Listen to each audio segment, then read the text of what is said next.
The War in the Air. Chapter 2. How Bert Smallways Got into Difficulties. Part 1.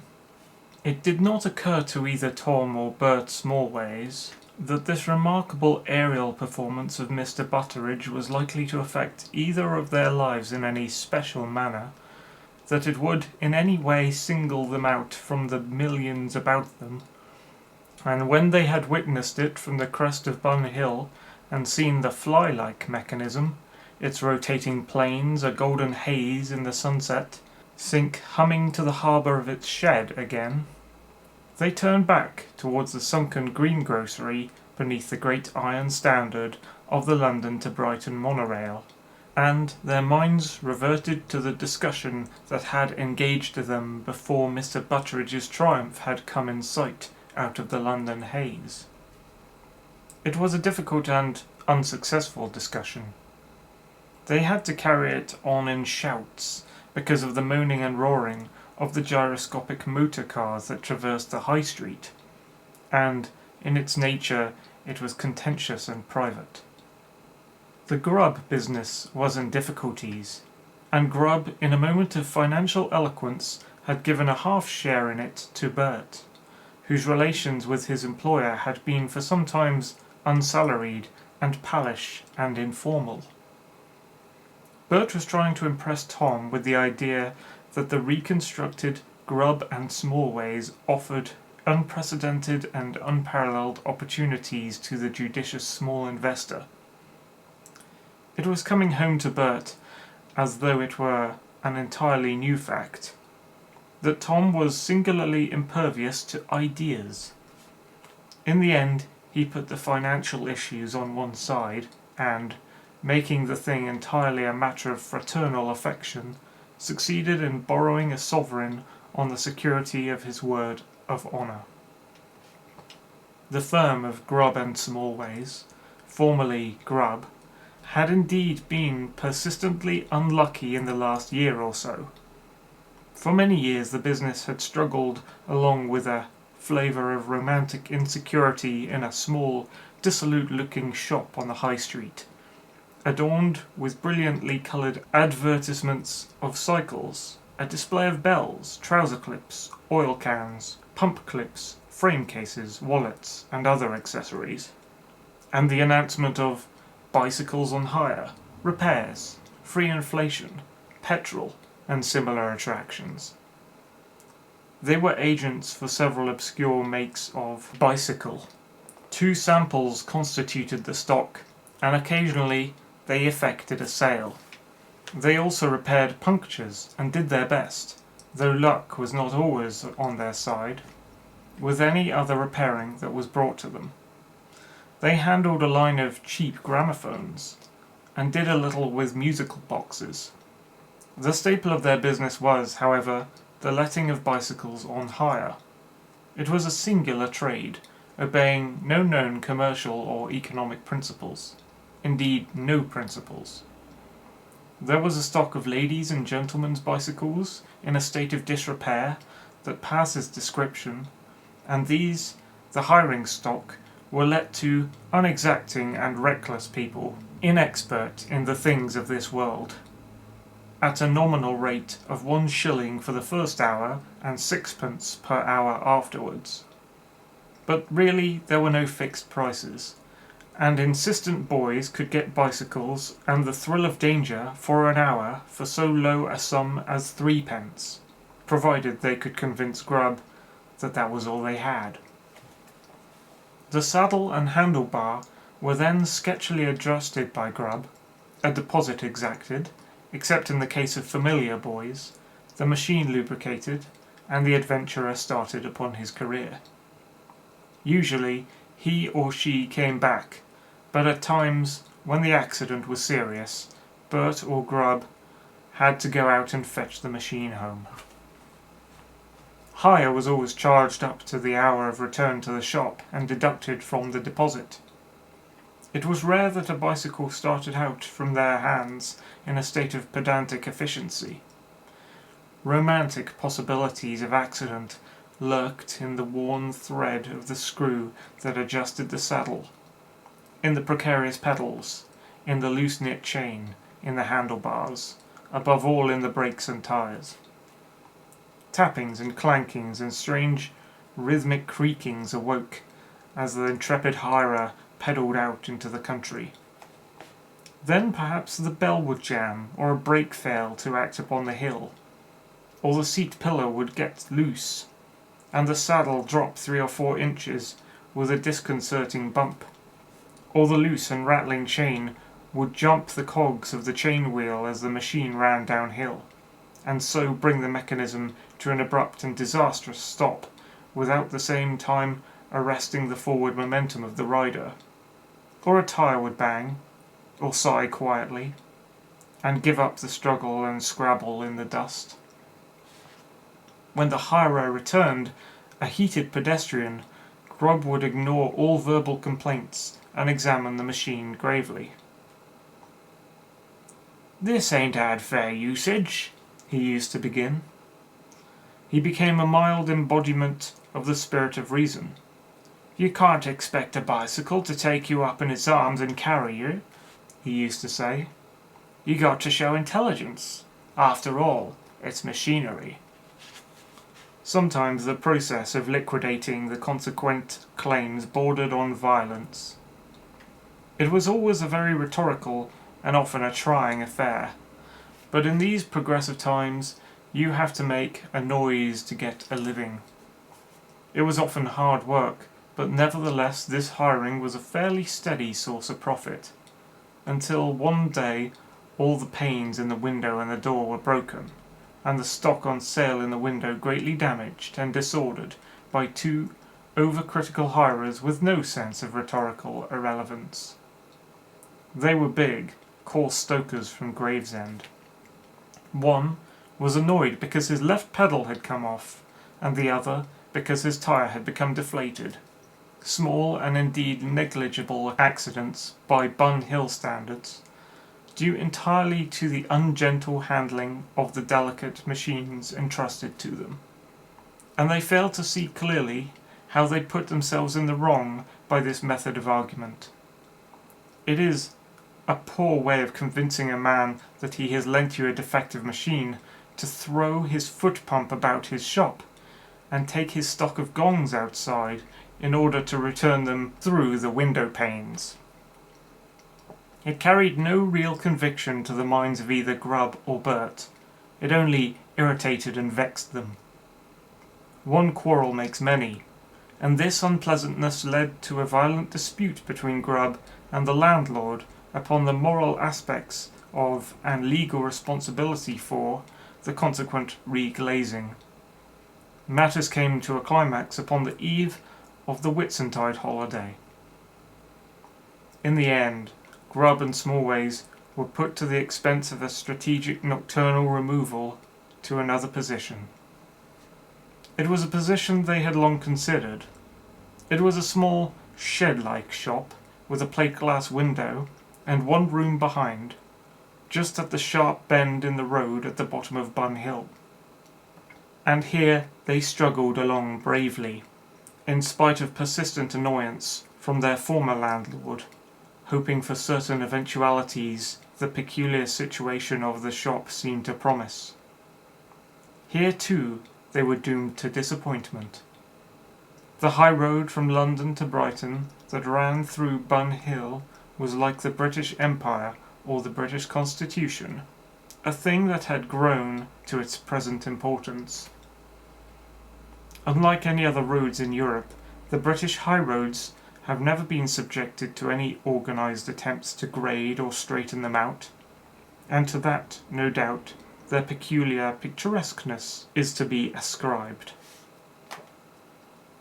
The old Bun Hill High Street drops at its end for perhaps 80 or 100 feet of descent at an angle of 1 in 5, turns at right angles to the left, runs in a curve for about 30 yards to a brick bridge over the dry ditch that had once been the Otterbourne, and then bends sharply to the right again around a dense clump of trees and goes on, a simple, straightforward, peaceful high road.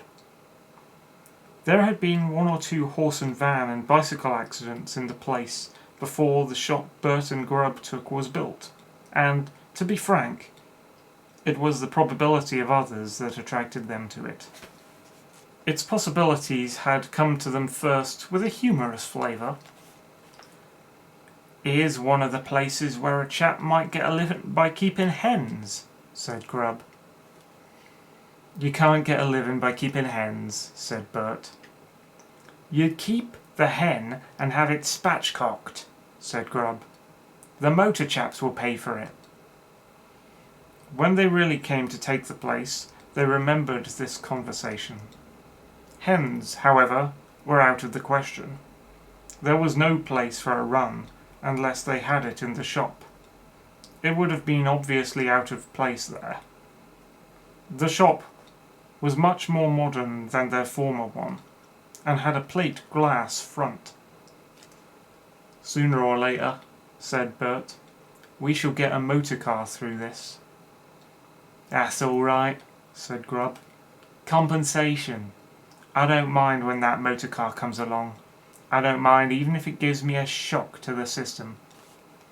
"And meanwhile," said Bert, with great artfulness, "I'm gonna buy myself a dog." He did. He bought 3 in succession. He surprised the people at the dog's home in Battersea by demanding a deaf retriever and rejecting every candidate that pricked up its ears. "I want a good, deaf, slow-moving dog," he said. "A dog that doesn't put himself out for things." They displayed inconvenient curiosity. They declared a great scarcity of deaf dogs. "You see," they said, "dogs aren't deaf." "Mine's gotta be," said Bert. "I've had dogs that aren't deaf. All I want. It's like this, you see. I sell gramophones. Naturally, I gotta make 'em talk and tootle a bit to show 'em off. Well, a dog that isn't deaf doesn't like it. Gets excited, smells round, barks, growls. That upsets the customer, see? Then a dog that has his hearing fancies things. Makes burglars out of passing tramps. Wants to fight every motor that makes a whiz. All very well if you want livening up, but our place is lively enough. I don't want a dog of that sort. I want a quiet dog." In the end, he got 3 in succession, but none of them turned out well. The first strayed off into the infinite, heeding no appeals. The second was killed in the night by a fruit motor wagon, which fled before Grub could get down. The third got itself entangled in the front wheel of a passing cyclist, who came through the plate glass, and proved to be an actor out of work and an undischarged bankrupt. He demanded compensation for some fancied injury, would hear nothing of the valuable dog he had killed or the window he had broken, obliged Grub by sheer physical obduracy to straighten his buckled front wheel, and pestered the struggling firm with a series of inhumanly worded solicitors' letters. Grub answered them, stingingly, and put himself, Bert thought, in the wrong. Affairs got more and more exasperating and strained under these pressures. The window was boarded up, and an unpleasant altercation about their delay in repairing it with the new landlord, a Bunhill butcher, and a loud, bellowing, unreasonable person at that, served to remind them of their unsettled troubles with the old. Things were at this pitch when Bert bethought himself of creating a sort of debenture capital in the business for the benefit of Tom. But, as I have said, Tom had no enterprise in his composition. His idea of investment was the stocking. He bribed his brother not to keep the offer open, and then ill luck made its last lunge at their crumbling business, and brought it to the ground. How Bert Smallways got into difficulties, Part 2. It is a poor heart that never rejoices, and Whitsuntide had an air of coming as an agreeable break in the business complications of Grubb and Smallways.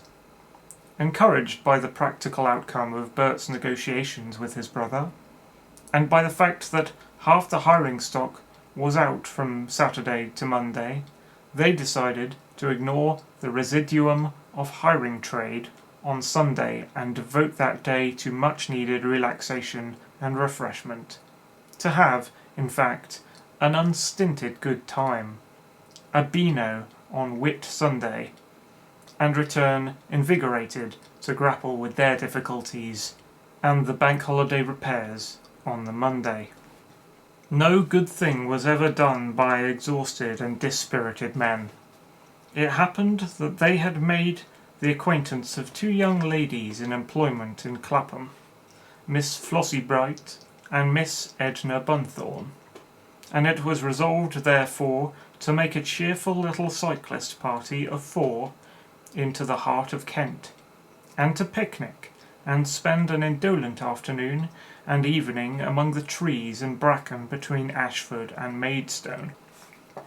Miss Bright could ride a bicycle, and a machine was found for her, not among the hiring stock, but specially in the sample held for sale.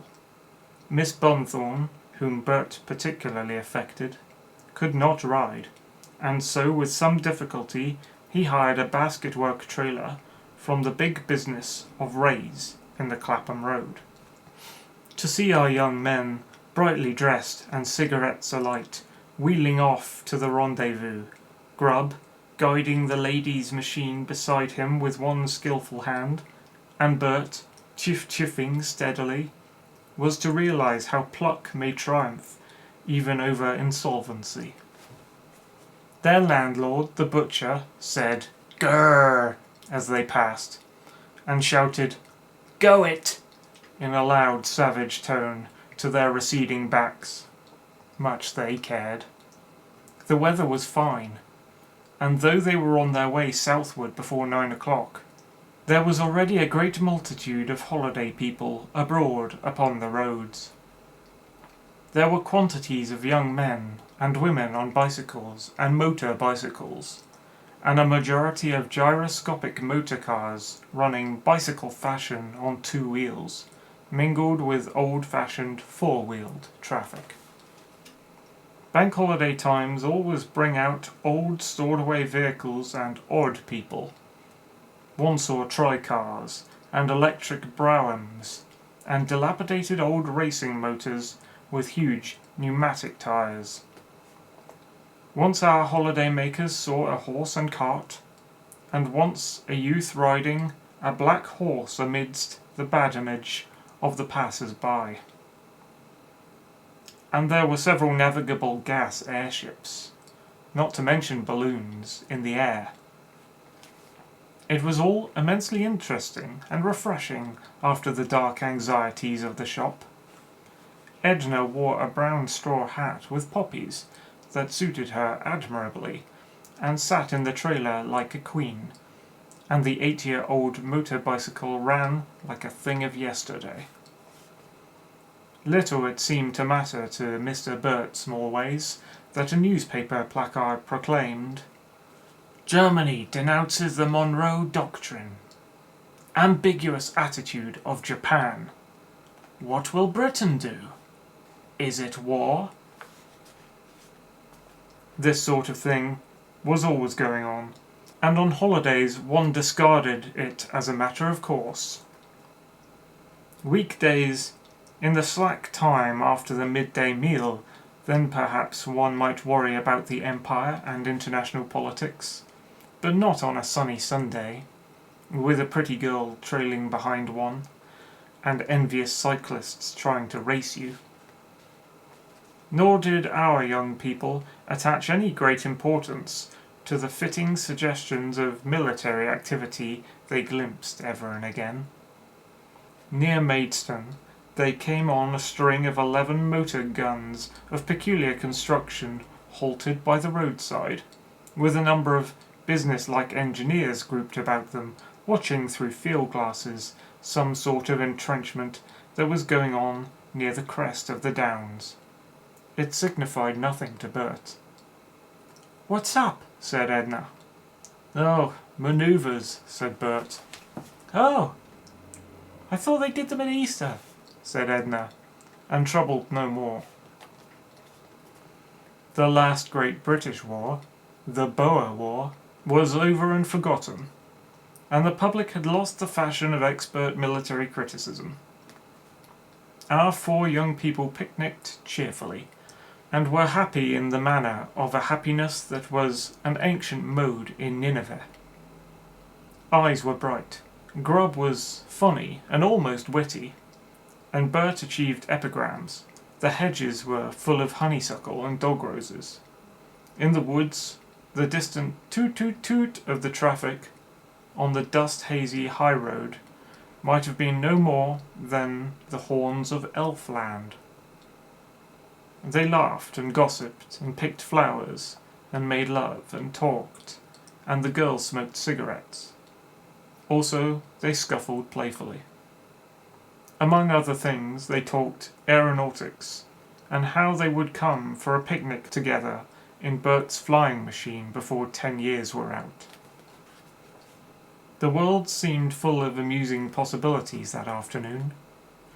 They wondered what their great-grandparents would have thought of aeronautics. In the evening, about 7, the party turned homeward, expecting no disaster, and it was only on the crest of the downs between Wrotham and Kingsdown that disaster came. They had come up the hill in the twilight. Bert was anxious to get as far as possible before he lit, or attempted to light, for the issue was a doubtful one, his lamps. And they had scorched past a number of cyclists, and by a 4-wheeled motor car of the old style lamed by a deflated tyre.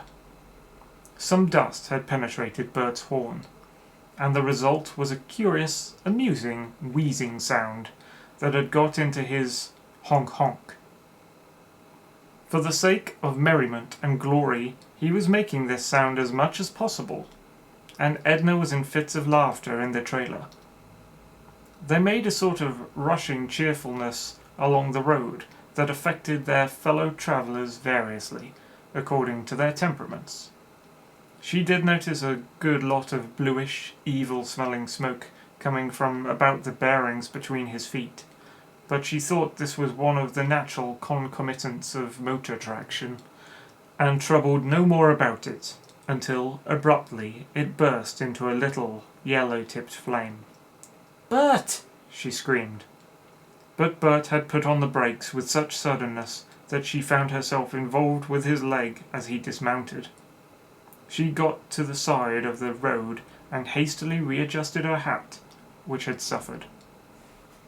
"Gaw," said Bert. He stood for some fateful seconds watching the petrol drip and catch, and the flame, which was now beginning to smell of enamel, as well as oil, spread and grew. His chief idea was the sorrowful one that he had not sold the machine second-hand a year ago, and that he ought to have done so.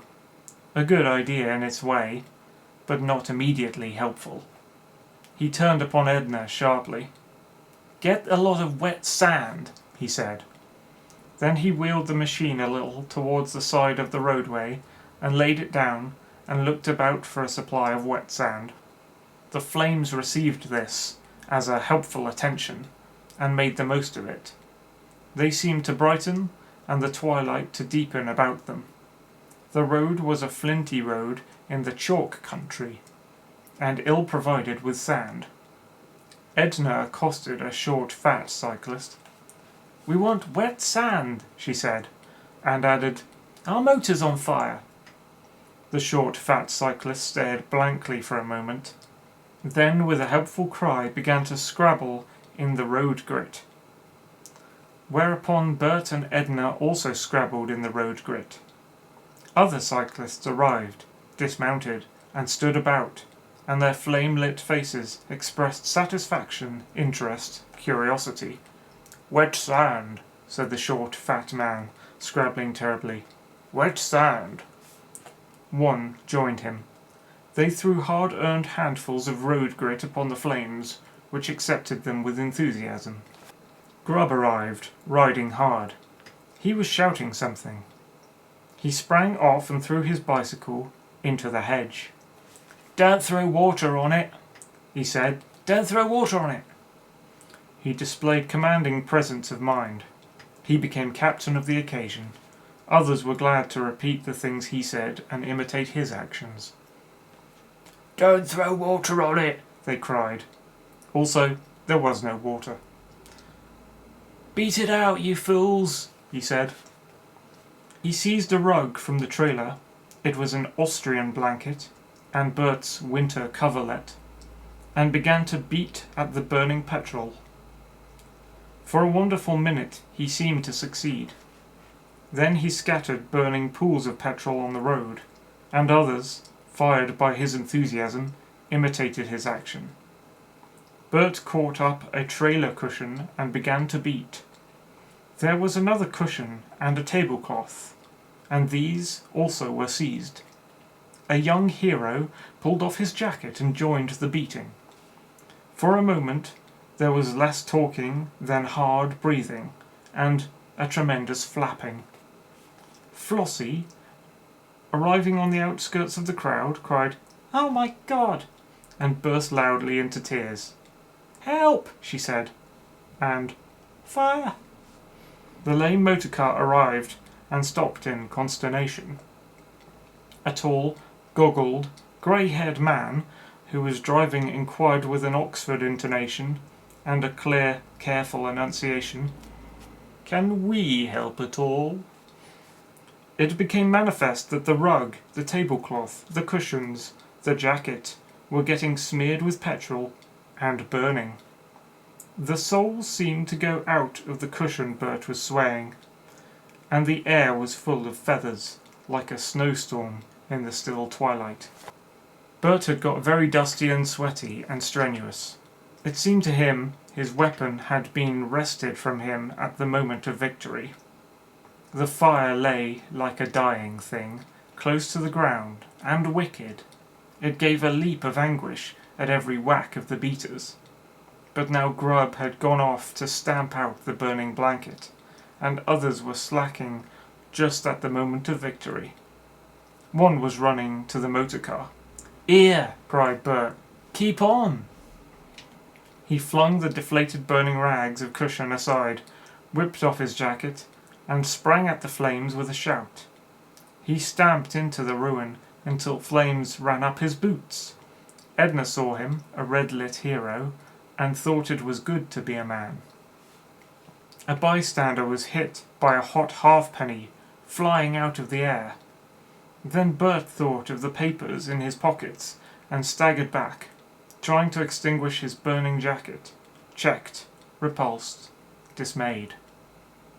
Edna was struck by the benevolent appearance of an elderly spectator in a silk hat and sabbatical garments. "Oh," she cried to him, "help this young man! How can you stand and see it?" A cry of "The tarpaulin!" arose. An earnest-looking man in a very light grey cycling suit had suddenly appeared at the side of the lame motor car and addressed the owner. "Have you a tarpaulin?" he said.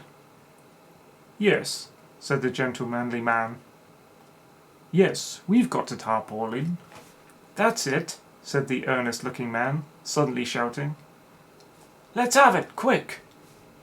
The gentlemanly man, with feeble and deprecatory gestures, and in the manner of a hypnotized person, produced an excellent large tarpaulin. "Here!" cried the earnest-looking man to Grubb. "Catch Holt!" Then everybody realized that a new method was to be tried. A number of willing hands seized upon the Oxford gentleman's tarpaulin. The others stood away with approving noises.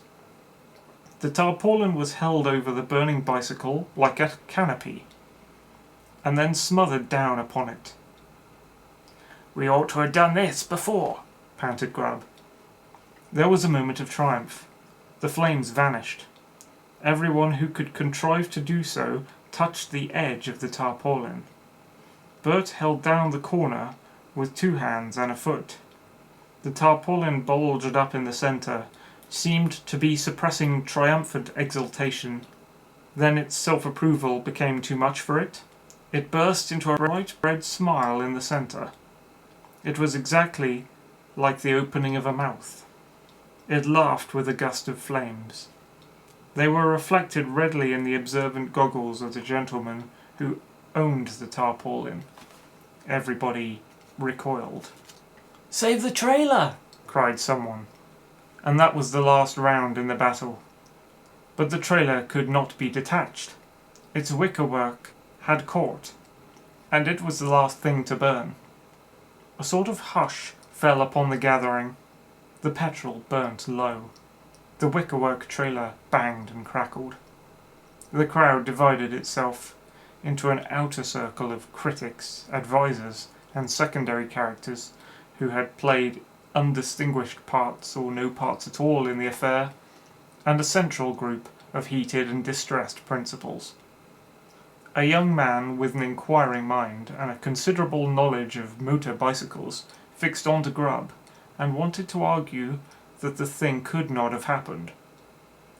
Grubb was short and inattentive with him, and the young man withdrew to the back of the crowd, and there told the benevolent old gentleman in the silk hat that people who went out with machines they didn't understand had only themselves to blame if things went wrong. The old gentleman let him talk for some time, and then remarked in a tone of rapturous enjoyment, "Stone deaf," and added, "Nasty things." A rosy-faced man in a straw hat claimed attention. "I did save the front wheel," he said. "You'd have that tyre catch too if I hadn't kept turning it round." It became manifest that this was so. The front wheel had retained its tyre, was intact, was still rotating slowly among the blackened and twisted ruins of the rest of the machine. It had something of that air of conscious virtue, of unimpeachable respectability, that distinguishes a rent collector in a low neighbourhood. "That wheel's worth £1," said the rosy-faced man, making a song of it. "I kept turning it round." Newcomers kept arriving from the south with the question, "What's up?" until it got on Grubb's nerves. Londonward, the crowd was constantly losing people. They would mount their various wheels with the satisfied manner of spectators who have had the best. Their voices would recede into the twilight. One would hear a laugh at the memory of this particularly salient incident, or that. "I'm afraid," said the gentleman of the motor car, "my tarpaulin's a bit done for." Grubb admitted that the owner was the best judge of that. "Nothing else I can do for you?" said the gentleman of the motor car. It may be with a suspicion of irony. Bert was roused to action. "Look here," he said. "There's my young lady. If she ain't home by 10, they lock her out, see? Well, all my money was in my jacket pocket, and it's all mixed up with the burnt stuff, and that's too hot to touch. Is Clapham out of your way?" "All in the day's work," said the gentleman with the motor car, and turned to Edna. "Very pleased indeed," he said, "if you'll come with us. We're late for dinner as it is, so it won't make much difference for us to go home by the way of Clapham. We've got to get to Surbiton anyhow. I'm afraid you'll find us a little slow." "But what's Bert gonna do?" said Edna. "I don't know that we can accommodate Bert," said the motor car gentleman, "though we're tremendously anxious to oblige." "You couldn't take the whole lot?" said Bert, waving his hand at the deboshed and blackened ruins on the ground. "I'm awfully afraid I can't," said the Oxford man.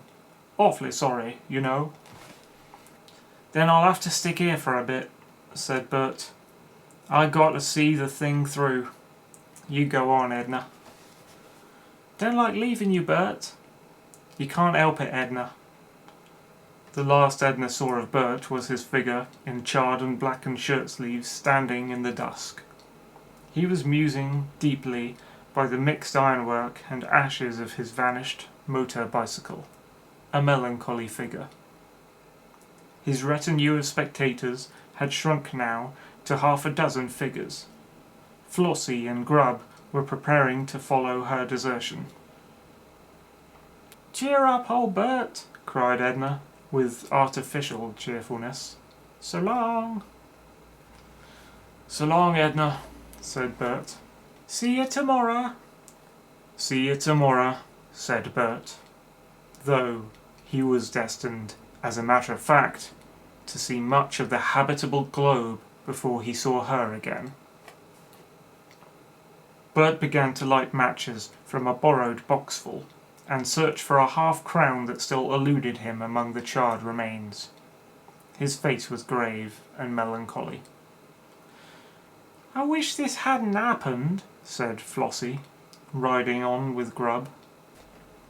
And at last Bert was left almost alone, a sad, blackened Promethean figure, cursed by the gift of fire.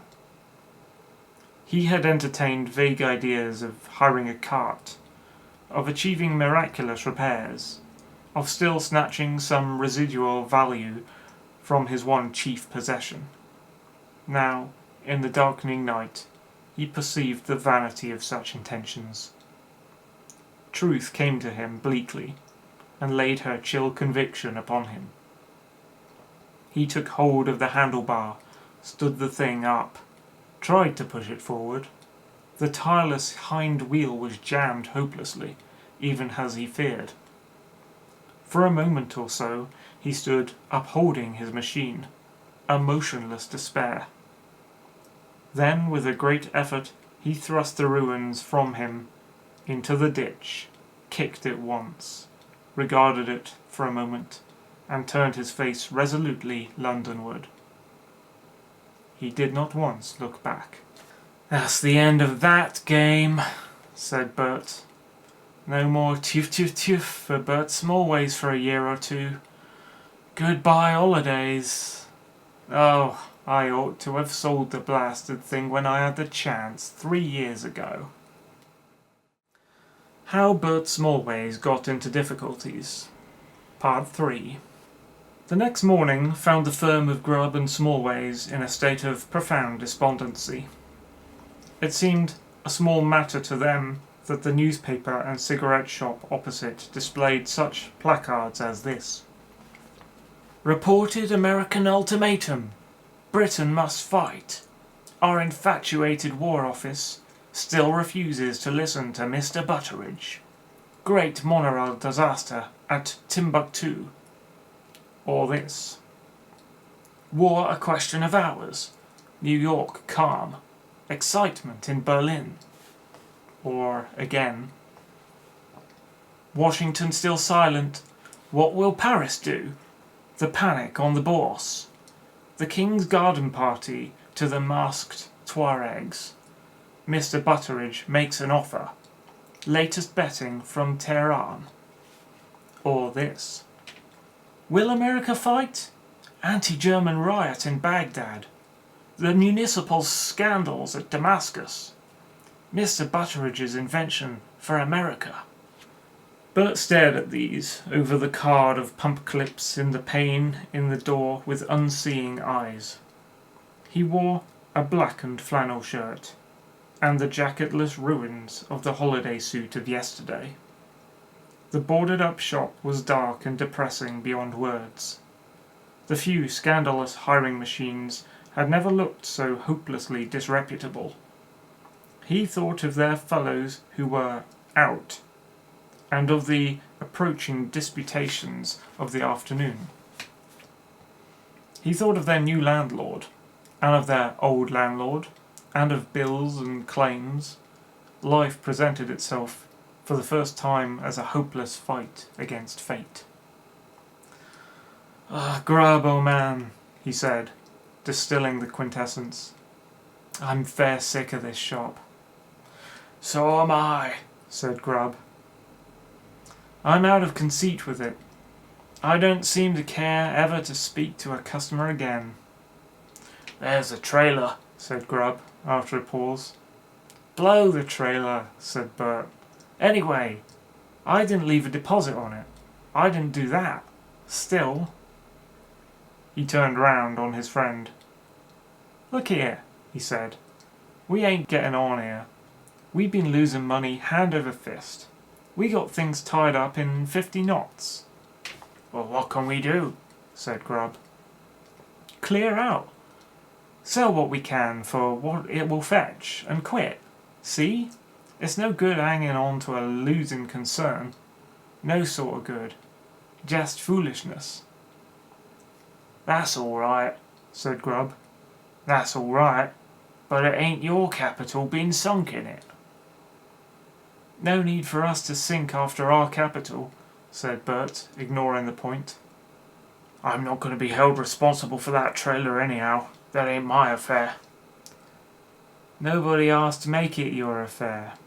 If you like to stick on here, well and good. I'm quitting.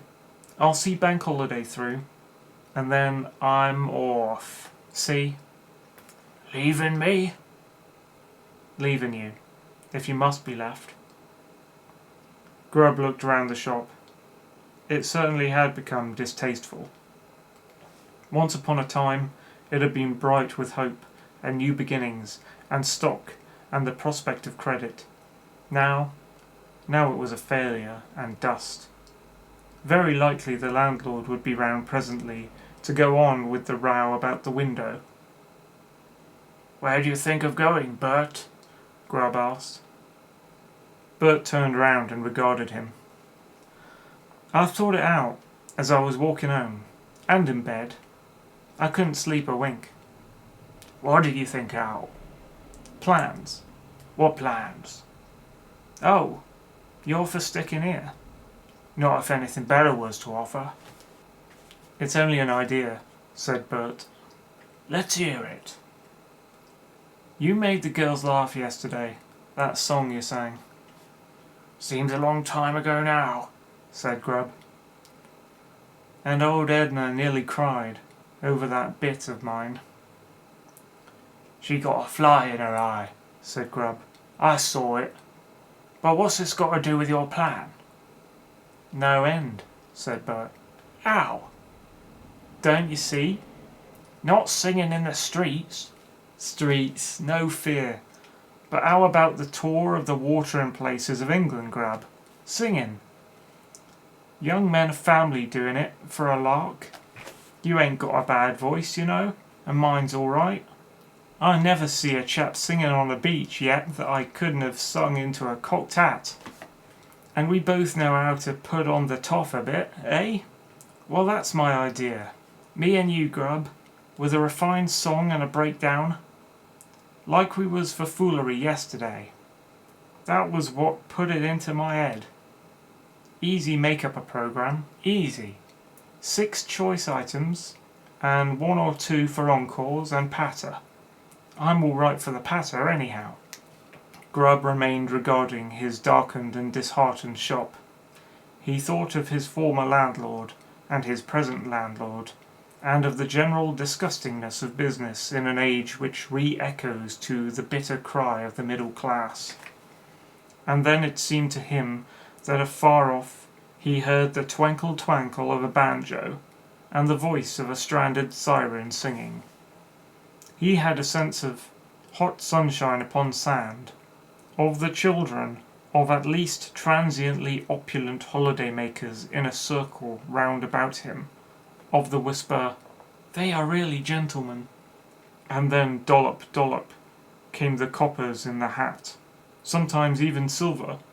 It was all income, no outgoings, no bills. I'm on, Bert, he said. Right-o, said Bert. And, now we shan't be long. We needn't start without capital neither, said Grubb. If we take the best of these machines up to the bicycle mart in Finsbury, we'd raise £6 or £7 on 'em. We could easily do that tomorrow, before anybody much was about. Nice to think of old Suet and Bones coming round to make his usual row with us and finding a card up, closed for repairs. We'll do that, said Grubb with zest. We'll do that, and we'll put up another notice, and just ask all inquirers to go round to him and inquire. See? Then they'll know all about us. Before the day was out, the whole enterprise was planned. They decided at first that they would call themselves the Naval Mr. O's, a plagiarism, and not perhaps a very good one, from the title of the well-known troupe of Scarlet Mr. E's. And Bert rather clung to the idea of a uniform of bright blue serge, with a lot of gold lace and cord and ornamentation, rather like a naval officer's, but more so. But that had to be abandoned as impracticable. It would have taken too much time and money to prepare. They perceived they must wear some cheaper and more readily prepared costume, and Grubb fell back on white dominoes. They entertained the notion for a time of selecting the 2 worst machines from the hiring stock, painting them over with crimson enamel paint, replacing the bells by the loudest sort of motor horn, and doing a ride-about to begin and end the entertainment. They doubted the advisability of this step. There's people in the world, said Bert, who wouldn't recognise us. Who'd know them bicycles again like a shot? And we don't want to go on with no old stories. We want a fresh start. I do, said Grubb. Badly. We want to forget things, and cut all these rotten old worries. They ain't doing us good. Nevertheless, they decided to take the risk of these bicycles, and they decided their costumes should be brown stockings and sandals, and cheap, unbleached sheets with a hole cut in the middle, and wigs and beards of tow. The rest their normal selves. The Desert Dervishes, they would call themselves, and their chief songs would be those popular ditties, In My Trailer, and What Price Hairpins Now? They decided to begin with small seaside places, and gradually, as they gained confidence, attack larger centres. To begin with, they selected Littlestone in Kent, chiefly because of its unassuming name. So they planned, and it seemed a small and unimportant thing to them, that as they chattered the governments of half the world and more were drifting into war. About midday they became aware of the first of the evening paper placards shouting to them across the street. The war cloud darkens. Nothing else but that. I was rotten about war now, said Bert. They'll get it in the neck in real earnest one of these days, if they ain't precious careful. How Bert Smallways got into difficulties. Part 4. So you will understand the sudden apparition that surprised rather than delighted the quiet informality of Dymchurch Sands. Dymchurch was one of the last places on the coast of England to be reached by the monorail, and so its spacious sands were still, at the time of this story, the secret and delight of quite a limited number of people. They went there to flee vulgarity and extravagances, and to bathe and sit and talk and play with their children in peace, and the Desert Dervishes did not please them at all. The 2 white figures on scarlet wheels came up upon them out of the infinite along the sands from Littlestone, grew nearer and larger and more audible, honking and emitting weird cries, and generally threatening liveliness of the most aggressive type. Good heavens, said Dymchurch, what's this? Then our young men, according to a preconcerted plan, wheeled round from file to line, dismounted, and stood at attention. Ladies and gentlemen, they said, we beg to present ourselves, the Desert Dervishes. they bowed profoundly. The few scattered groups upon the beach regarded them with horror for the most part, but some of the children and young people were interested and drew nearer. "There ain't a bob on the beach," said Grubb in an undertone, and the desert dervishes piled their bicycles with comic business that got a laugh from one very unsophisticated little boy. Then they took a deep breath and struck into the cheerful strain of "What Price Hairpins Now?" Grubb sang the song.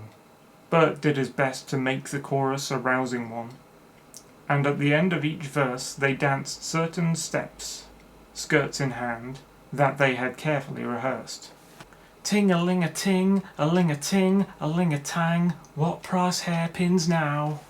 So they chanted and danced their steps in the sunshine on Dymchurch Beach, and the children drew near these foolish young men, marvelling that they should behave in this way, and the older people looked cold and unfriendly. All round the coasts of Europe that morning banjos were ringing. Voices were bawling and singing. Children were playing in the sun. Pleasure boats went to and fro.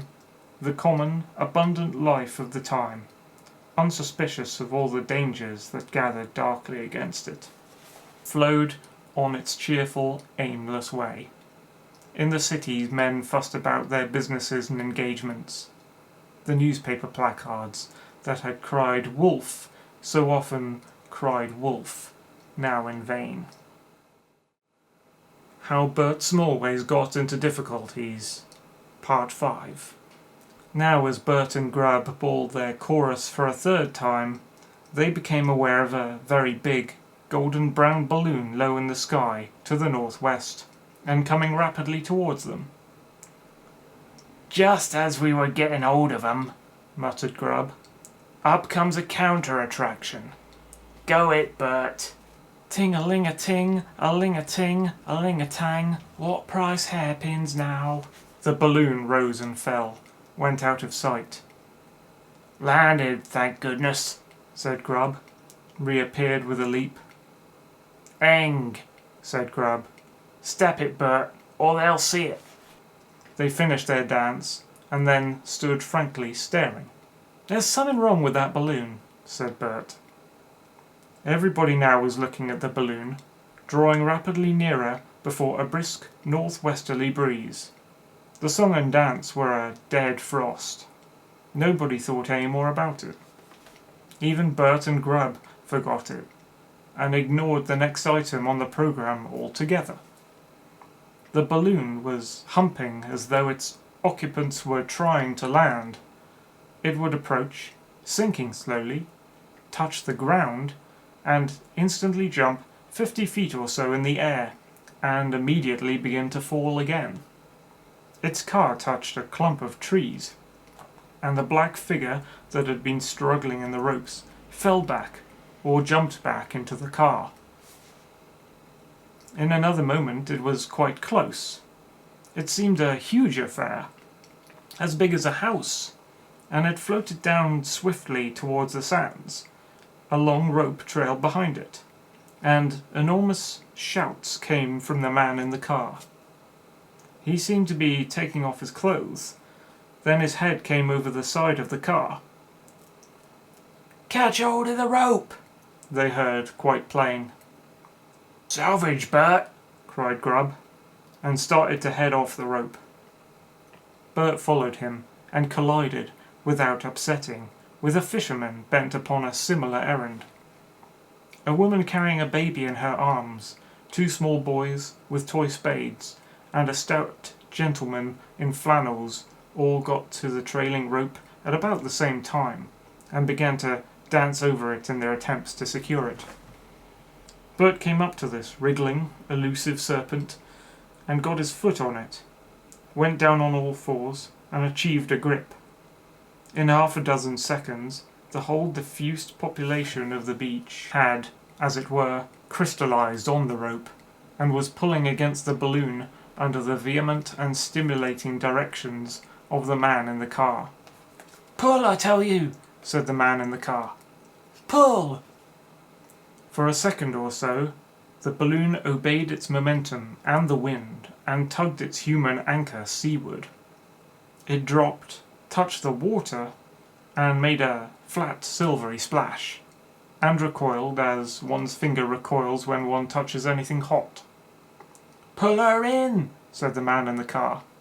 "She's fainted." He occupied himself with some unseen object while the people on the rope pulled him in. Bert was nearest the balloon, and much excited and interested. He kept stumbling over the tail of the dervish costume in his zeal. He had never imagined before what a big, light, wallowing thing a balloon was. The car was of brown, coarse wickerwork, and comparatively small. The rope he tugged at was fastened to a stout-looking ring 4 or 5 feet above the car. At each tug he drew in a yard or so of rope, and the waggling wickerwork was drawn so much nearer. Out of the car came wrathful bellowings. "Fainted, she has!" And then, "It's her heart, broken with all she's had to go through." The balloon ceased to struggle and sank downward. Bert dropped the rope and then ran forward to catch it in a new place. In another moment he had his hand on the car. "Lay hold of it," said the man in the car, and his face appeared close to Bert's. A strangely familiar face. Fierce eyebrows, a flattish nose, a huge black moustache. He had discarded coat and waistcoat, perhaps with some idea of presently having to swim for his life, and his black hair was extraordinarily disordered. "Will all you people get hold around the car?" he said. "There's a lady here fainted, or got failure of the heart. Heaven alone knows which. My name's Butteridge. Butteridge my name is, in a balloon. Now please, all on the edge. This is the last time I trust myself to one of these Paleolithic contrivances. The ripping cord failed, and the valve wouldn't act. If ever I meet the scoundrel who ought to have seen—" He stuck his head out between the ropes abruptly, and said, in a note of earnest expostulation, "Get some brandy!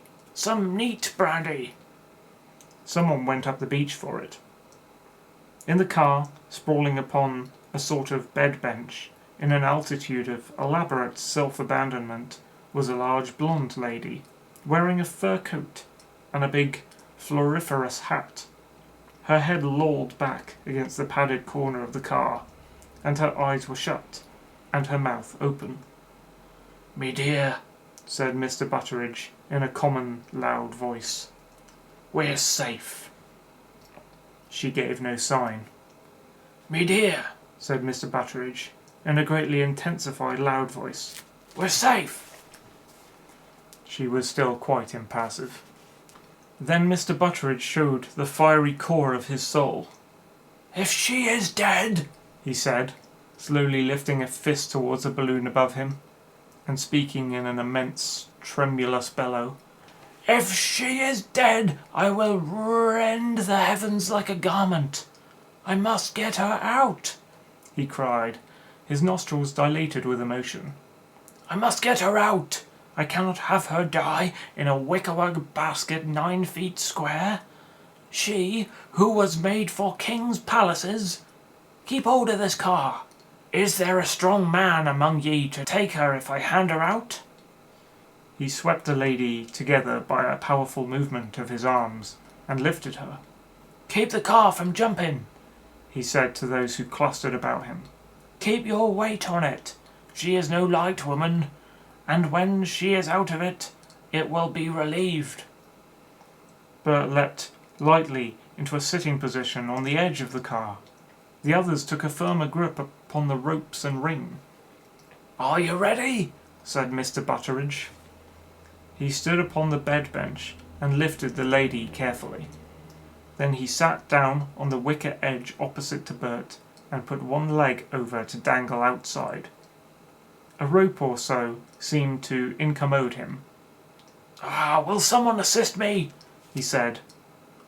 "If they would take this lady—" It was just at this moment with Mr. Butteridge and the lady balanced finely on the basket brim, that she came to. She came to suddenly and violently, with a loud, heart-rending cry of, "Alfred, save me!" And she waved her arms searchingly, and then clasped Mr. Butteridge about. It seemed to Bert that the car swayed for a moment, and then Buck jumped and kicked him. Also he saw the boots of the lady, and the right leg of the gentleman describing arcs through the air, preparatory to vanishing over the side of the car. His impressions were complex, but they also comprehended the fact that he had lost his balance, and was going to stand on his head inside the creaking basket. He spread out clutching arms. He did stand on his head, more or less. His toe beard came off and got in his mouth, and his cheek slid along against padding. His nose buried itself in a bag of sand. The car gave a violent lurch and became still. "Confound it," he said. He had an impression he must be stunned because of a surging in his ears, and because all the voices of the people about him had become small and remote. They were shouting like elves inside a hill. He found it a little difficult to get on his feet. His limbs were mixed up with garments Mr. Butteridge had discarded when the gentleman had thought he must needs plunge into the sea. Bert bawled out, half angry, half rueful, "You might have said you were going to tip the basket." Then he stood up and clutched the ropes of the car convulsively. Below him, far below him, shining blue, were the waters of the English Channel. Far off, a little thing in the sunshine, and rushing down as if someone was bending it hollow, was the beach, and the irregular cluster of houses that constituted Dymchurch. He could see the little crowd of people he had so abruptly left. Grubb, in the white wrapper of a desert dervish, was running along the edge of the sea. Mr. Butteridge was knee-deep in the water, bawling immensely. The lady was sitting up, with her floriferous hat in her lap, shockingly neglected. The beach, east and west, was dotted with little people. They seemed all heads and feet looking up. And the balloon, released from the 25 stone or so of Mr. Butteridge and his lady, was rushing up into the sky at the pace of a racing motor car. "My crikey," said Bert. "Here's a go." He looked down with a pinched face at the receding beach, and reflected that he wasn't giddy. Then he made a superficial survey of the cords and ropes about him with a vague idea of doing something. "I'm not going to mess about with the thing," he said at last, and sat down upon the mattress. "I'm not going to touch it. I wonder what one ought to do." Soon he got up again, and stared for a long time at the sinking world below, at white cliffs to the east, and flattening marsh to the left, at a minute wide prospect of weald and downland, at dim towns and harbours and rivers and ribbon-like roads, at ships and ships' decks and foreshortened funnels upon the ever-widening sea, and at the great monorail bridge that straddled the channel from Folkestone to Boulogne, until at length first little wisps, and then a veil of filmy cloud, hid the prospect from his eyes. He wasn't at all giddy nor very much frightened, only in the state of enormous consternation.